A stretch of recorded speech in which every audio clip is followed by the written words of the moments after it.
Order! Order! You are an incorrigible delinquent at times. Behave yourself, man!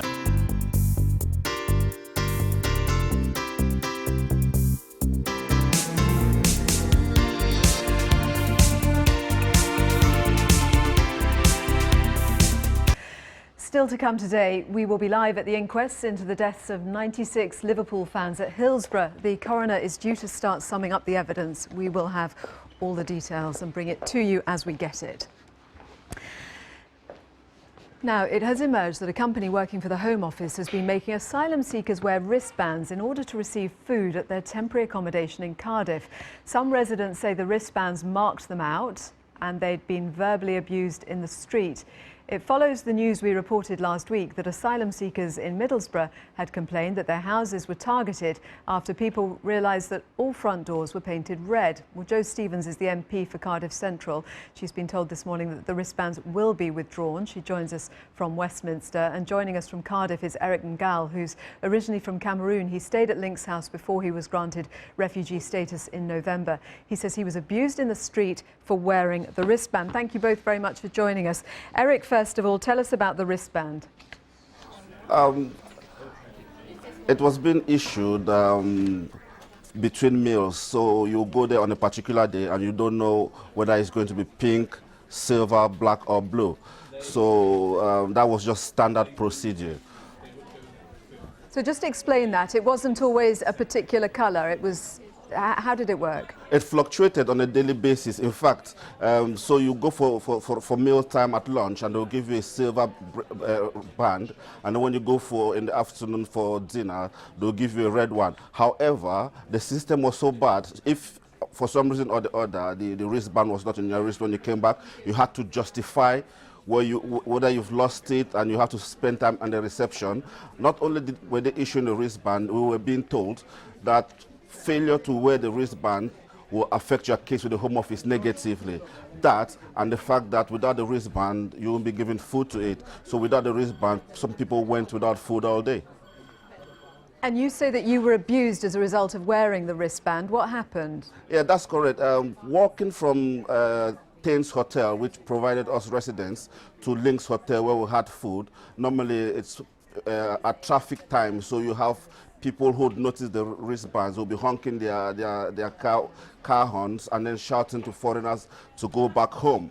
But you know, we could, I myself, I could deal with this situation.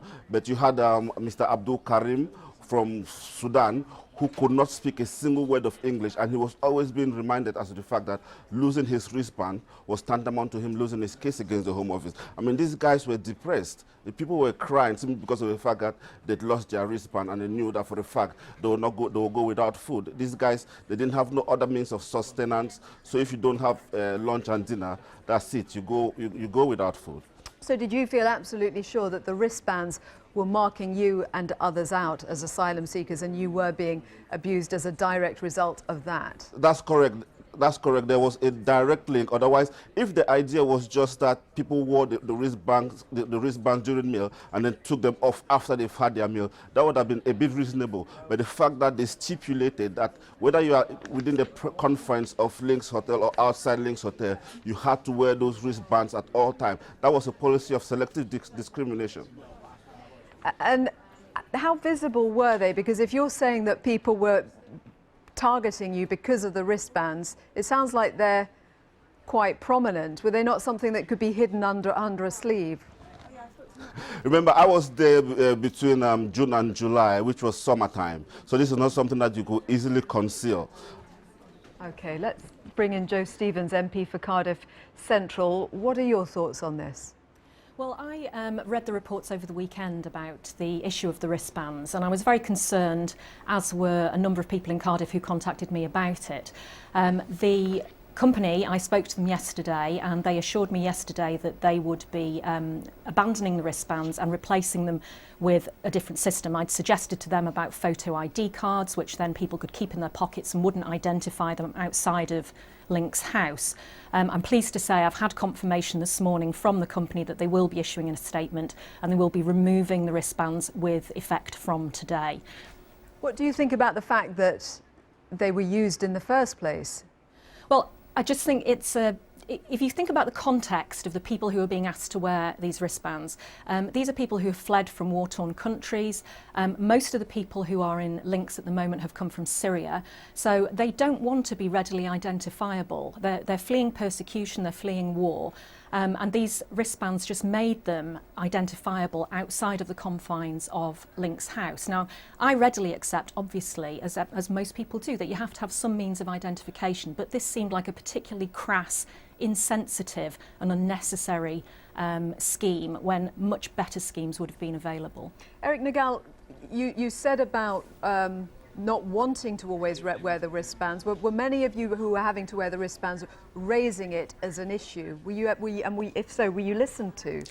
That's a complete negative. I took it up with management at Link's Hotel, but their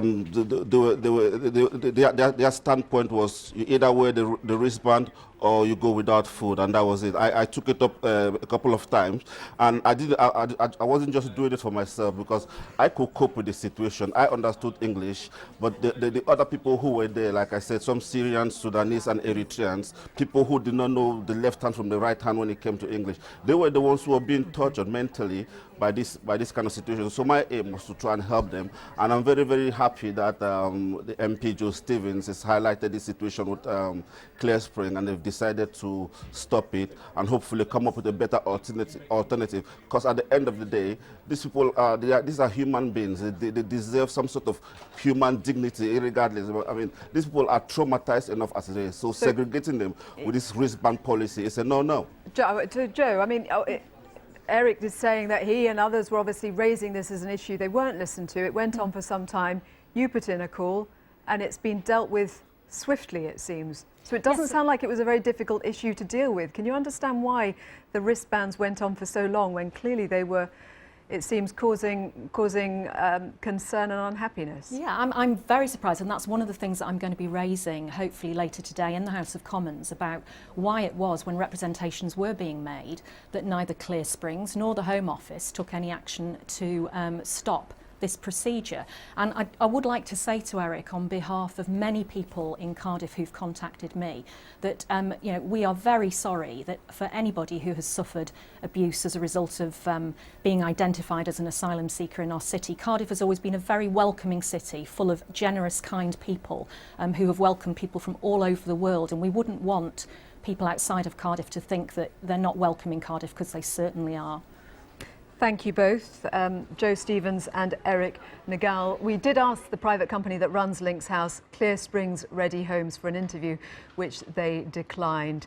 And a Home Office spokesperson told this programme this morning that Clear Springs is withdrawing the wristbands from use, as we were just hearing there. It went on to say it expects the highest standards from all of its contractors, and that includes not endangering the safety of anyone in its care. If there's any evidence that this wasn't the case, it would be dealt with the highest of priority. And just a couple of emails to bring you. Jay on email, can somebody ask and hopefully get an answer as to why it was considered necessary for these wristbands to be issued to these asylum seekers in the first instance? Presumably the supervising company had a logical reason. What was the reason?